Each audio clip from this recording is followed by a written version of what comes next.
기도합시다. 주님 감사합니다. 우리를 예배의 자리에 오게 하시고 살아계신 여호와 하나님을 경험케 하시고 주의 음성을 듣게 하신 것 너무나 감사합니다. 세상의 많은 선택보다 예배를 선택한 주의 자녀들에게 크신 은혜와 축복을 내려 주시옵소서. 특별히 이 시간 주님께 바쳐진 헌금들이 있습니다. 이 헌금 속에 들어있는 우리의 감사와 기도 제목과 때로는 눈물과 기쁨들을 여호와 하나님께서 다 기억하여 주시고 우리의 마음의 소원 위에 우리의 뜻 위에 주님께서 기름 부어 주시고 응답하여 주시옵소서.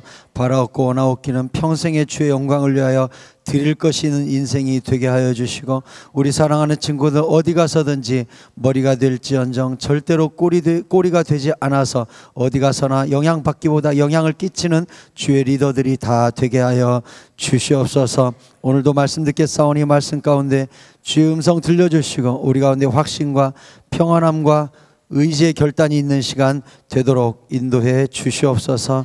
감사하고 예수님 이름으로 기도합니다. 아멘.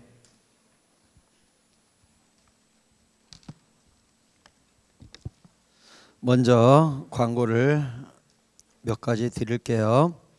학교마다 전도 축제들 해주셔서 고마워요.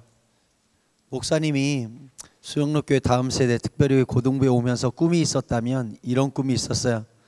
우리 아이들이 학교에서 전능하신 여호와 하나님을 자랑하고 내가 크리스찬이라는 걸 정말 자랑했으면 좋겠다.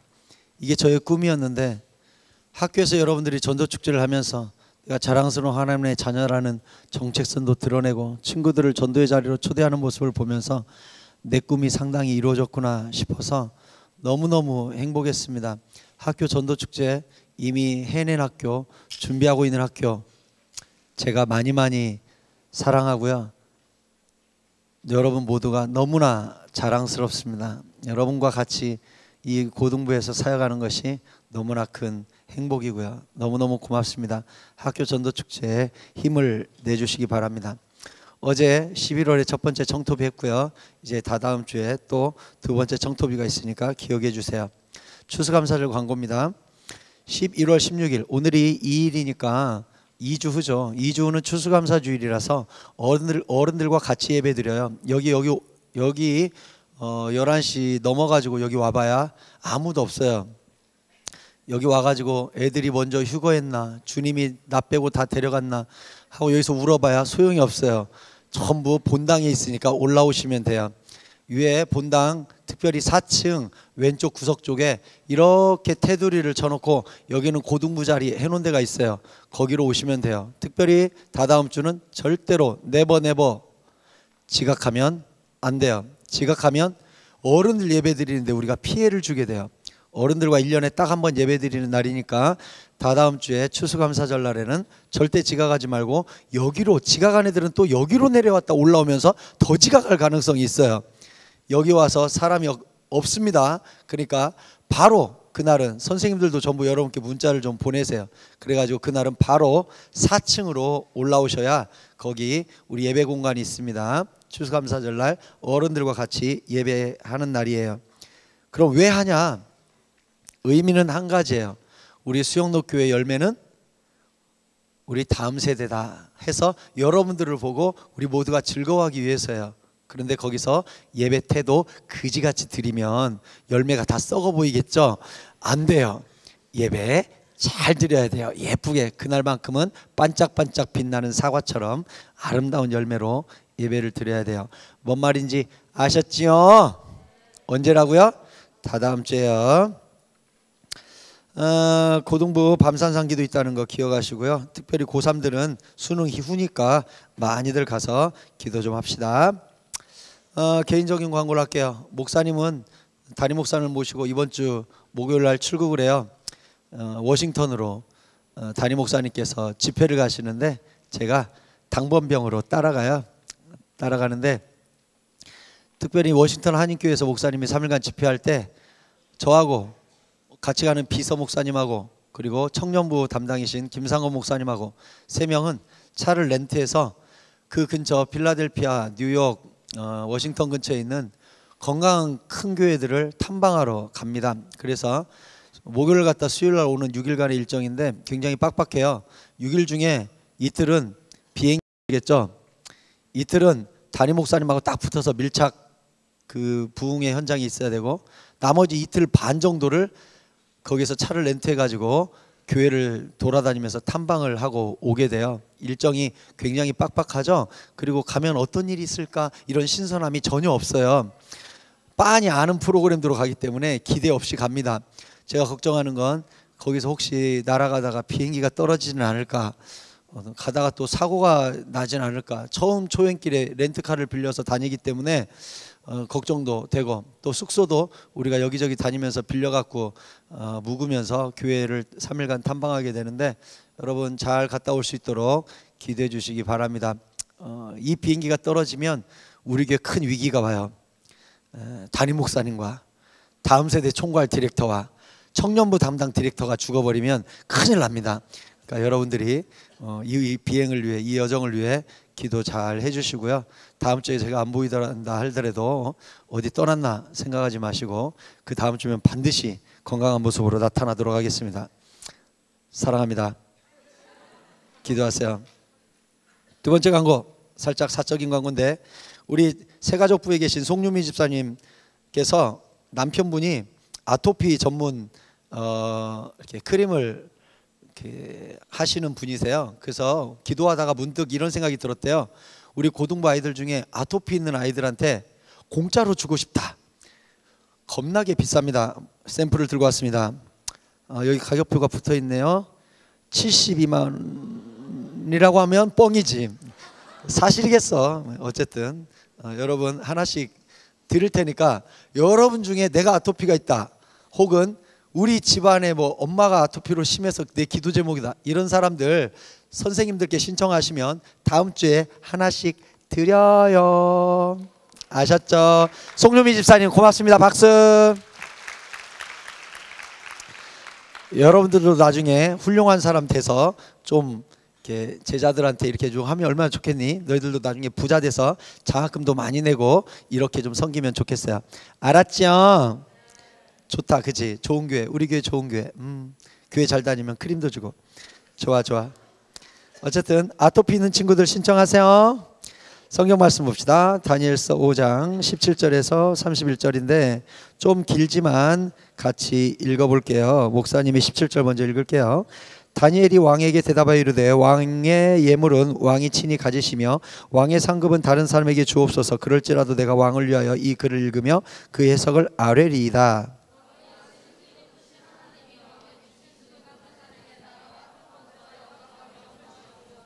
그에게 큰 권세를 주셨으므로 백성들과 나라들과 언어가 다른 모든 사람들이 그의 앞에서 떨며 두려워하였으며 그는 임으로 죽이며 임으로 살리며 임으로 높이며 임으로 낮추었더니,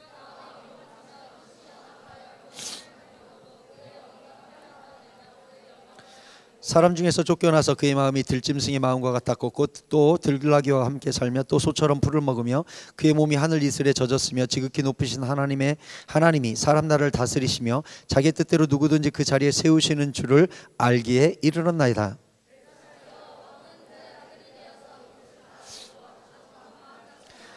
도리어 자신을 하늘의 주제보다 높이며 그의 성전 그릇을 왕 앞으로 가져다가 왕과 귀족들과 왕후들과 후궁들이 다 그것으로 술을 마시고 왕이 또 보지도 듣지도 알지도 못하는 금, 은, 구리, 쇠와 나무, 돌로 만든 신상들을 찬양하고 도리어 왕의 호흡을 주장하시고 왕의 모든 길을 작정하시는 하나님께는 영광을 돌리지 아니한지라. 기록된 글자는 이것이니 곧 메네 데겔 우바르시니라.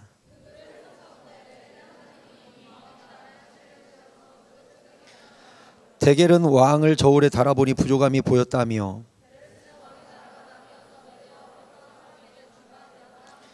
이에 벨사살이 명하여 그들이 다니엘에게 자주색 옷을 입히게 하며 금사슬을 그의 목에 걸어주고 그를 위하여 조서를 내려 나라의 셋째 통치자로 삼으니라. 같이 읽읍시다. 메대 사람 다리오가 나라를 얻었는데 그때 다리오는 62세였더라. 아멘. 자, 성경 볼 필요 없고요. 고개를 번쩍 들어서 목사님을 쳐다보세요. 오늘 읽었던 성경 내용을 여러분께 먼저 설명해 드리도록 하겠습니다. 휴대폰아 물러가라. 휴대폰 집어넣어. 목사님 쳐다보세요. 목사님이 이제 오늘 설교 백그라운드를 여러분에게 먼저 배경 설명을 하겠습니다. 잘 들으세요. 우리가 지난달 목사님과 말씀을 나눌 때 느부갓네살 이야기를 했었죠. 느부갓네살이 성전 지붕을 자기 성 바벨론 성 지붕을 걸으면서 내가 한 거야 했다가 7년간 미친놈 됐었죠. 그래서 7년 만에 하나님하고 하나님을 쳐다보자마자 지혜가 회복된 일. 그 후로 느부갓네살이 온 나라에 야 다니엘이 하나님을 칭송해라. 그를 멸시하는 놈은 내가 걸음터를 삼고 죽여버릴 거야. 이 정도로 나라가 하나님의 존재를 다 의식하게 만드는. 그 후로 이 오늘 본문에 나오는 벨사살 왕은 느부갓네살의 손자입니다. 손자 왕인데 이 손자 왕이 그 스토리를 다 들었겠죠. 그래서 왜 기독교, 그러니까 그때로 말하면 히브리의 하나님을 믿는 거에 대해 호의적이었는지 알겠죠. 그 나라가 호의적이었을 테니까 다니엘 때문에. 근데 느부갓네살이 전쟁을 통해 예루살렘에서 성전을 약탈하고 가져온 성전 그릇들이 그 당시 바벨론 창고에 쌓여 있었어요. 어느 날 벨사살이 이 잔치를 벌려가지고 나라에 있는 모든 백성들, 이 관료들을 불러다가 술을 따라주면서 잔치를 벌리는데 갑자기 무슨 미친 생각이 났는지 여호와의 성전에서 빼앗아 온 그릇에다 술 따라 먹으면 술맛이 좋을 것 같은 느낌이 든 거예요. 술 잘 먹는 사람은 잔에 따라 맛이 달라진다고들 합니다. 저는 모르겠어요. 근데 누군가는 얘기합니다. 술 잔에 따라 술 맛이 달라진다고. 누구한테 물어봐야 그런 거 같은 사람 손 들어봐요. 어쨌든 벨사살이 그 성전 금그릇에 담아 먹으면 술이 맛있을 것 같아. 그래서 신하한테 야, 저 예루살렘에서 뺏어온 성전에서 가져온 그릇 다 가져와. 다 들고 왔어요. 그리고 거기 있는 사람들한테 나눠주면서 야 마셔 술을 따라줬어요. 그리고 마시면서 거기까지는 그래, 어떻게 그릇에서 따라 먹었다고 하자. 따라 먹으면서 그들의 신과 우상들을 찬양한 거예요. 하나님의 그릇으로 우상을 참여한 우상을. 하나님이 더 이상 참을 수 없었죠. 그래요. 성전 그릇에 따라 먹었다고 합시다. 근데 어떻게 따라 먹으면서 그들의 그지 같은 신들을 찬양하냐고요. 하나님이 너무너무 화가 나가지고 벽에 손가락이 나타나서 글씨를 썼어요. 환영합니다 라고 써있는 저쪽에다가 글씨가 딱 나타나더니 손가락이 저기다가 글씨를 쫙 쓰고 손가락이 사라졌어요. 이 장면을 술 마시던 벨사살이 봤어요. 봤는데 그의 반응을 봅시다. 5절에 그때 사람의 손가락들이 나타나서 왕궁 촛대 맞은편 석회 벽에 글자를 쓰는데 왕이 그 글자 쓰는 손가락을 본지라. 이에 왕의 즐기던 얼굴빛이 변하고 그 생각이 번민하여 넓적다리 마디가 녹는 듯하고 그의 무릎이 서로 부딪힌지라. 글씨 쓰고 있는 손가락을 보는데 대낮에 귀신 본 것 같이 얼마나 무서웠던지 벨사살이 넓적다리가 녹아내리니까 주저앉았다는 뜻이죠. 주저앉을 지경이 되고 무릎이 서로 딱딱딱딱 부딪힐 만큼 덜덜덜덜 사색이 돼서 떨었어요. 손가락은 사라졌지만 글씨가 남았습니다. 온 나라에 있는 학자들과 점쟁이들을 다 불러서 글씨를 해석을 시키는데 아무도 해석을 못해요. 우리는 이 장면 익숙하죠. 다니엘이 등장하기 전에 꼭 이런 일들이 있었어요. 왕후가 왕에게 이야기합니다. 느부갓네살 왕 시절에 다니엘이라는 사람이 이런 애매한 거 잘 풀지 않았습니까? 불러보세요. 그러니까 그 당시 다니엘은 이미 왕조가 3번이나 내려갔기 때문에 상당히 늙었어요. 늙어있는 다니엘을 불러요. 불러가지고 다니엘에게 물어요. 우리 할아버지 때도 네가 잘 풀었었지. 저 글씨 뜻이 뭔지 가르쳐줘라. 가르쳐주면 이 나라의 셋째 통치자로 삼겠다. 왜 셋째냐? 그 당시 벨사살의 아버지가 살아있었습니다. 어디에 있었냐? 전쟁터에 있었어요. 벨사살의 아버지는 전쟁하러 가고 아들인 벨사살이 지금 비어있는 바벨론을 통치 중이었습니다. 그러면 셋째 치리자를 삼는다는 건 무슨 뜻이에요? 아버지, 자기, 그 다음 그 사람.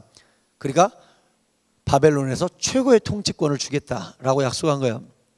그랬더니 오늘 읽은 대로 다니엘이 그건 당신이나 가지세요. 나는 그런 거 필요 없고 그런 거 아무것도 안 줘도 풀어드리겠습니다 하고 다니엘이 풀어요.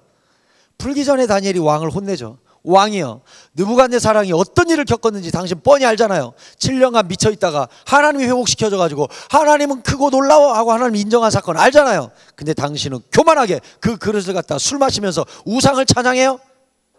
그러므로 저 글씨가 나타난 거예요. 내가 풀어드리겠습니다 하고 풀어요. 뭐라고 풀었냐?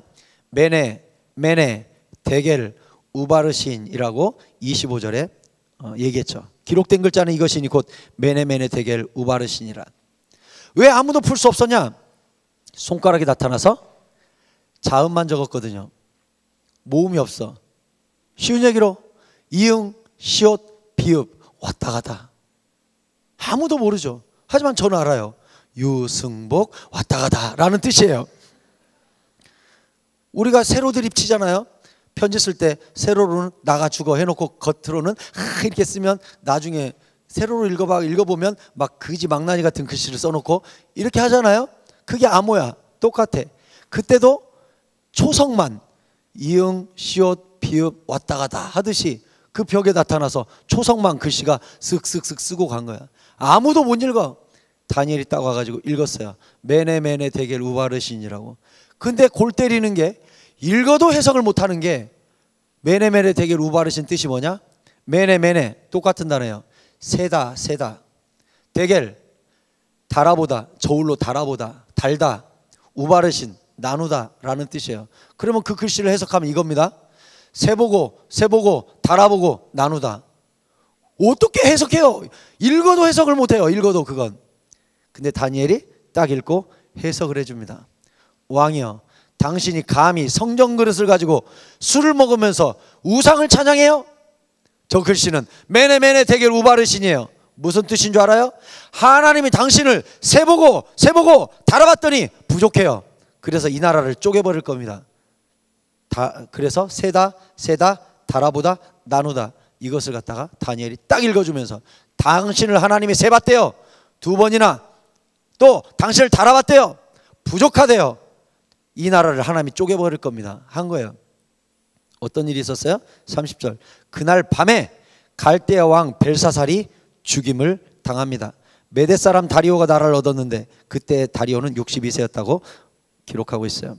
여러분, 바벨론의 역사를 기록한 세계 역사 기록이 지금도 남아있어요.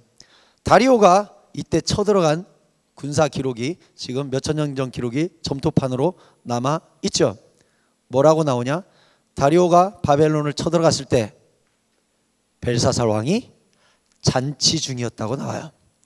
성 안에 있는 사람들을 매수해서 성을 열게 하고 기습해가지고 바벨론을 점령한 스토리가 나옵니다. 여러분, 우리는 얼마 전에 느부갓네살 왕이 꿈꿨던 꿈을 나눴었죠. 큰 신상, 머리가 황금, 2팔과 가슴은 은, 배는 노쇠, 밑에는 철로 된 거. 그때 다니엘이 풀어줬던 거 생각납니까? 뭐라고 풀어줬죠? 머리는 바벨론, 가슴은 황금보다 못한 은의 시대, 그 다음 노쇠의 시대, 그 다음 철의 시대가 올 거다라고 이야기했었어요. 여러분, 그래서 바벨론 시대가 망하면서 팔이 몇 개죠? 팔이 몇 개요? 8개? 팔은 2개. 바벨론이 망하면서 나라가 쪼개지죠. 메대와 파사. 세계사에서는 그 이름이 메소포타미아와 페르시아로 기록되어 있습니다. 그게 성경의 메대 파사. 세계사에서는 메소포타미아와 페르시아로 바벨론을 쪼개버립니다. 하나님이 그 쪼개신 이유가 누구 때문에? 벨사살 때문에. 벨사살이 뭐해서? 성전 그릇에 술 담아먹고 하나님이 아닌 우상을 찬양했기 때문에 하나님이 쪼개버렸다는 거예요.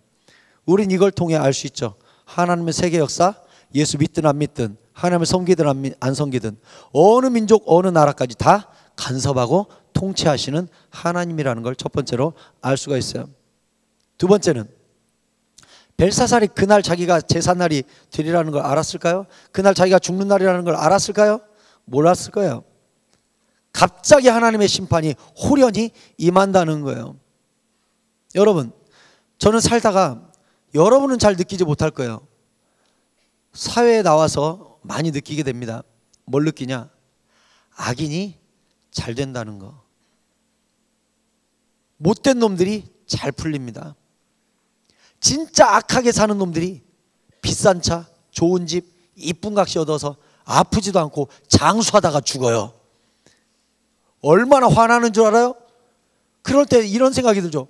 하나님은 뭐하나 저런 놈 안 잡아가고, 하나님 정말 살아계시나, 하나님의 공의와 심판은 어디에 있는가, 이런 생각 들죠. 여러분 주변에도 저 악한 놈은 왜 저렇게 잘 되고 공부도 잘하고 잘 풀리고, 저렇게 착한 애들은 찌질하고 처맞고 공부도 못하나, 이런 생각 안 들어요? 멀리 갈 거 없어요. 거울을 보세요.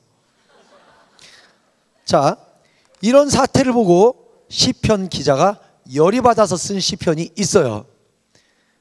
악인이 너무 잘 되고 선한 사람이 망하는 거 보고 열받아가지고 쓴 시편이 시편 73편이에요. 찾지 마세요. 목사님이 읽을 테니까 저를 쳐다보세요. 귀로 들어. 저 혼수 상태에 들어간 친구가 누구니? 깨워라. 돌아오라. 여기로 돌아와야 돼. 천국 가면 안 돼. 예배 현장으로 돌아오라. 나라야, 네 나라는 여기야. 가지마. 나라야 사랑해. 지금 너한테 중요한 이야기를 하고 있잖아. 못생겨도 형통할 수 있다는 얘기를 하고 있어. 우리 나라는 예쁘죠? 잘 봐요. 시편 73편 읽을 테니까 잘 들어요. 하나님이 참으로 이스라엘 중에 마음이 정결한 자에게 선을 행하시지만 나는 거의 넘어질 뻔했고 나의 걸음이 미끄러질 뻔했다. 왜냐? 내가 악인의 형통함을 보고 오만한 자를 질투하였음이로다. 그들은 죽을 때도 고통이었고, 악인들이 죽을 때도 깔끔하게 죽어. 나 간다. 으악. 깔끔하게 죽어. 그들은 힘이 강건해. 죽을 때까지. 그 전날까지 나무 패다가 그 다음날 죽는다 하고 딱 죽어. 너무 짜증나는 거지. 좀 비참하게 막 죽어야 되는데 비참하게 안 죽고 깔끔하게 안녕 탁 죽는 거야. 죽는 것도 예뻐. 사람들이 당하는 고난이 그들에게는 없고 사람들이 당하는 재앙도 그들에게는 없어. 악인들에게는. 그러므로 그들이 교만하고 강포가 그들의 옷이야. 살찌고 그들의 눈은 교만이 솟아나고 그들의 소득은 마음의 소원보다 많아. 마음으로 악인들이 10억만 벌어야지 하는데 막 50억씩 벌려.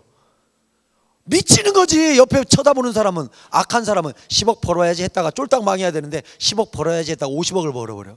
옆에서 쳐다볼 때 막 화가 나는 거죠. 그들은 능욕하며 악하게 말하며 높은 데서 거만하게 말하며 높은 데서 나 이런 사람이야 하고서 교만한 거야. 그들의 입은 하늘에 두고 그들의 혀는 땅을 두루 다니도다. 돌아다니면서 자랑하고 교만하기 짝이 없는 거지. 근데 죽을 때까지 건강하고 죽을 때도 깔끔하게 탁 죽고 유산도 수백억 남겨주고 어이가 없지. 그러므로 그의 백성이 이리로 돌아와서 잔에 가득한 물을 다 마시며, 그러니까 그 사람 주변에 있는 사람들이 물을 마시면서 하는 말이 뭐라고 하냐, 말하기를 하나님이 어찌 알랴 지존자에게 지식이 있으랴 하는도다. 무슨 얘기예요? 하나님 살아있다고? 쪼놈 봐. 이렇게 이야기하는. 악인이 너무 잘 되니까 사람들이 그 악인을 쳐다보면서 하나님 살아있는 것 같아? 저놈 봐봐. 하나님 없는 것 같아. 이렇게 말한다는 거야. 얼마나 악인이 잘 되니까 사람들마다 하나님 없는 것 같아 이런 말을 한대. 또 지존자에게 지식이 있으랴 하는도다. 하나님이 지혜가 없나 봐. 안 쳐다보나 봐. 모르나 봐. 이런 얘기를 한대. 여러분 살다 보면 그런 사람 있어요. 진짜로 악한데 다 잘 돼. 그래가지고 여기 생각에 하나님 진짜 살아계셔. 왜 하나님 저 사람 안 혼내주지? 이런 생각이 드는 사람이 있지요. 근데 이 뒤에 이 시편 기자가 이렇게 써놨어요. 볼지어다 이들은 악인들일지라도 항상 평안하고 재물은 더욱 불어나는도다. 악인이지만 항상 평안해. 재물은 더욱 불어나. 장수해. 다 잘돼. 그랬더니 지은이가 뭐래? 내가 내 마음을 깨끗하게 하고 내 손을 씻어 무죄하게 산 것이 헛되도다. 지은이는 너무나 착하게 살아. 이 손으로 죄 안 지으려고 날마다 씻고 살아. 회개하고 살아. 죄 안 지으려고 막 입조심 말조심 늘 정직하고, 전교 1등짜리가 옆에서 답안지를 보여줘도 안 쳐다봐. 이렇게 사는데 악인들은 컨닝하고 막 베껴 쓰고 가짜 성적 나오고 막 아부에서 성적 받고 막 이러더니 서울대 가. 미치는 거지. 미쳐, 미워. 그런데 이 지은이가 이렇게 써놨어요. 내가 깨끗하게 산 것이 헛되구나. 근데 이 뒤에 이렇게 써놨어요. 16절에 내가 어쩌면 이를 알까 하며 생각한즉 그것이 내게 심한 고통이 되었더니. 집에 가가지고 이제 이 지은이가 생각하는 거야. 왜 이렇게 저 못된 놈은 잘 되지? 그리고 나는 이렇게 착하게 사는데 안 풀리지? 하고 이렇게 생각했더니 고통이 일어났대. 막 여기가 아프대. 이게 뭐야 씨. 세상은 불공평해. 막 악한 게 막 올라오는 거지. 내 친구도 보니까 얼마나 나 학교 다닐 때도 진짜 못되게 하는 친구가 있는지 보면 공부도 안 해. 날마다 놀아. 날마다 만화책 갖다 보고 날마다 그 도색 잡지 가져다가 애들한테 돌리는 애가 있어. 참 못됐지. 보면은 막 야한 잡지 가져오고, 그리고 얘 연습장에 수업 시간에 보면 공부 안 해. 연습장 꺼내놓고 맨날 여자 벗은 그림 그려. 막 그렇게 누드화 그려. 누드화. 근데 옆에서 보면서 저런 한심한 놈, 나는 모태신앙이고 하니까 저런 놈하고 놀지 말아야지. 멀리한 그 친구 서울대 법대 갔어요. 아버지가 변호사고 어머니가 대학 교수님이셨어요. 우월한 유전자를 몰빵으로 받았어. 공부 안 해. 서울대 재수도 안 하고 법대 갔어요. 나는 열심히 예수 믿고 열심히 공부하고 선생님을 사랑하고 이웃을 전도하고 재수했어요.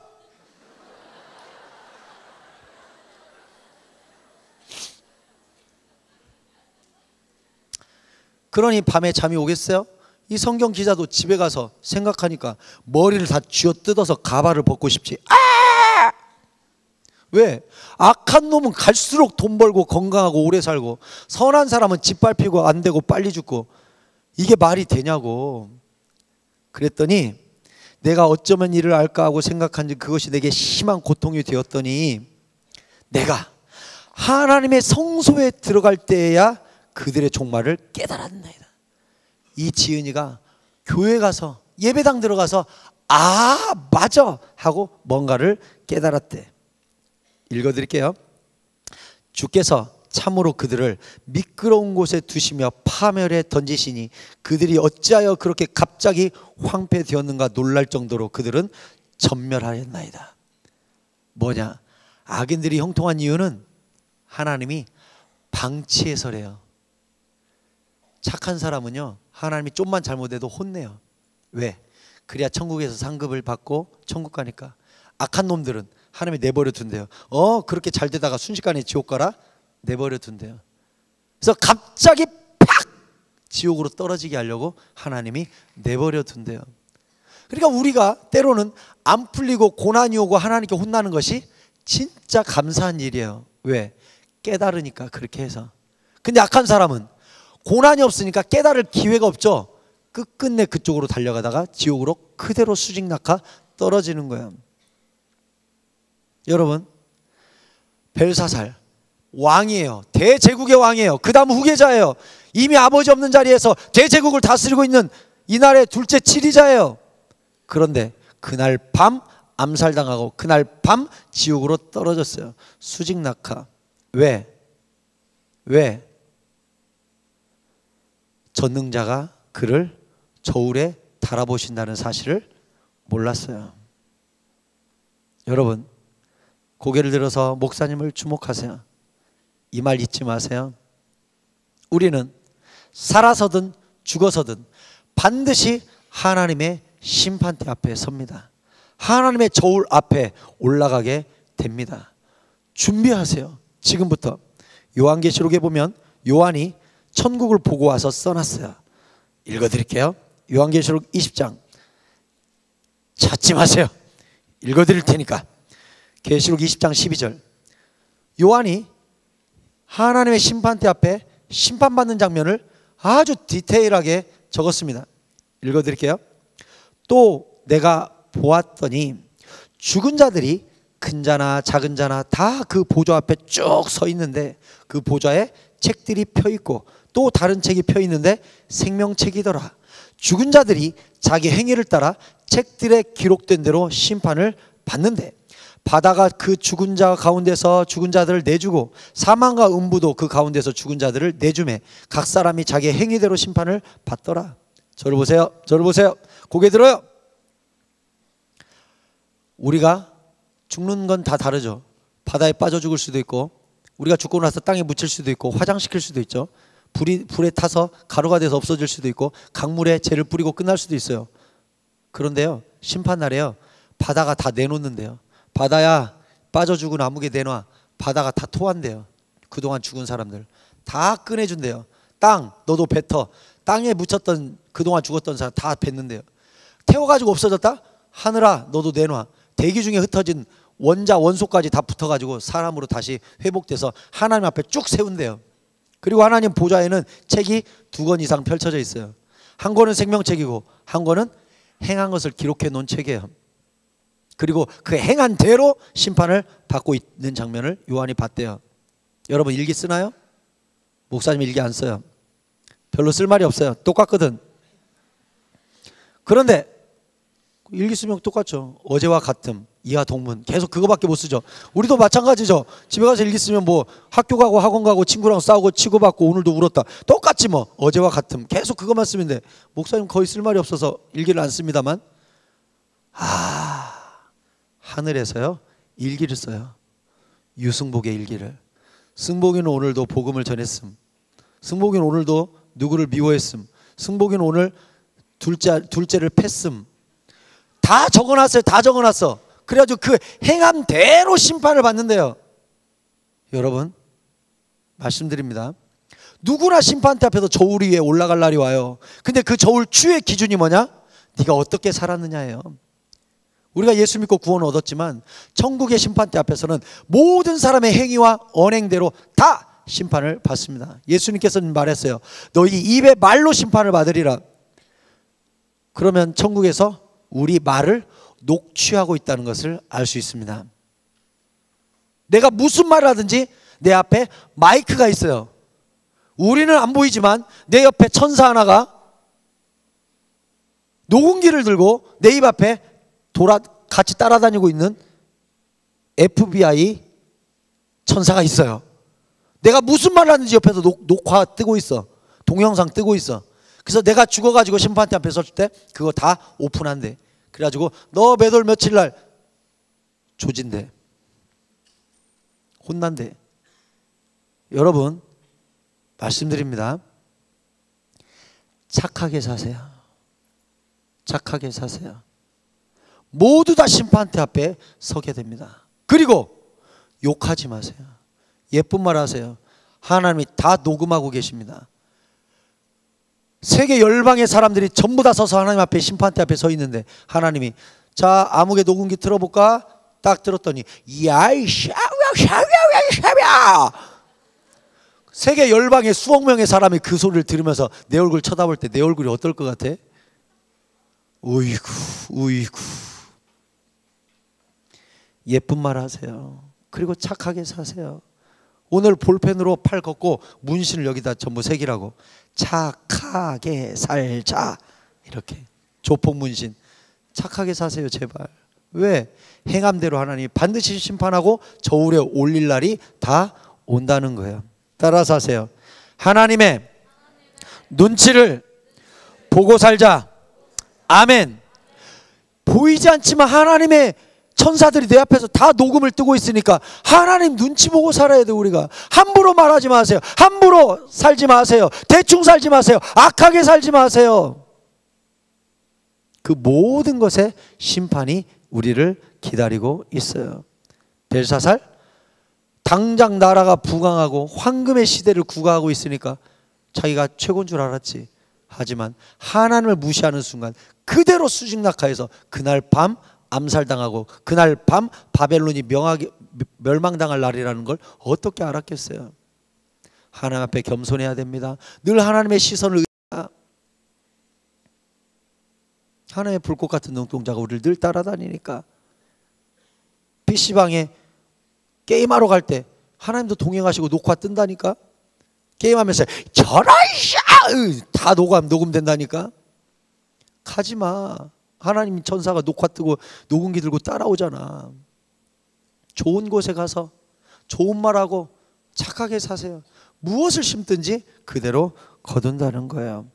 사랑하는 우리 수영롭교회 고등부 식구들이여, 말씀을 정리합니다. 하나님 손에는 저울이 있어요. 그리고 때만 다를 뿐이지 누구나 그 저울 위에 올라갈 날이 와요. 살아서 그것을 맛보는 사람도 있고 죽어서는 100% 모두 다 맛보게 돼요. 악인의 형통을 부러워하지 마세요. 순식간에 멸망하고 순식간에 지옥으로 떨어지는 날이 다 있어요. 끝까지 착하게 사세요. 왜? 하나님은 심판대 앞에서 우리의 말과 행동을 정확히 다 일기로, 또 음성을 녹음으로 다 녹음해놨다가 심판대 앞에서 틀어줄 거예요. 입술을 지키세요. 착하게 사세요. 빠른 길이 아니라 바른 길을 선택하세요.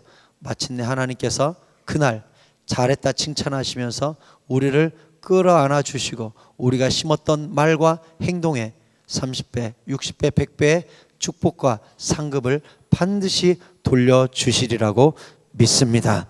끝까지 착하게 사시고 끝까지 의롭게 사셔서 하나님께 칭찬 듣는 우리 고등부 식구들이 되기를 축복합니다.